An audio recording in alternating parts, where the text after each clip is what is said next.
वक़ालू कूनू हूदन औ नसारा तहतदू, और ये कहते हैं कि बन जाओ यहूदी या नसरानी तो कामयाब हो जाओगे। तो हमें भी यही कहते हैं, हमें भी तो यही कहते हैं ना। वो कहते हैं देखें जी, आप हनफी भी हो सकते हैं, शाफी भी हो सकते हैं, मालकी भी हो सकते हैं, अमली भी हो सकते हैं, आप बेशक रफल जैन करें, लेकिन आप जो है मोहम्मदी होके ना करें।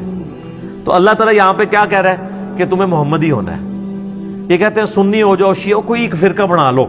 अल्लाह कह रहा है कि ये भी, ये पुराने भी ये कहते थे, कुल बल मिल्लता इब्राहीम हनीफा वमा काना मिनल मुशरिकीन। अरे नबी तुम फरमाओ नहीं, हम तो बल्कि मिल्लत पे इब्राहीम के जो मुशरिक नहीं थे। मिल्लत अबीकुम इब्राहीम, पैरवी करो अपने बाप इब्राहीम की मिल्लत की। हुआ सम्माकुमुल मुस्लिमीन, जिसने तुम्हारा इस्म मुस्लिम रख दिया है। मिन क़ब्ल व फी हाज़ा, इस कुरान के नुज़ूल से पहले इब्राहीम ने रखा और इस किताब में अल्लाह ने भी रख दिया। तो ये अल्लाह का भी हुक्म है, इब्राहीम का भी हुक्म।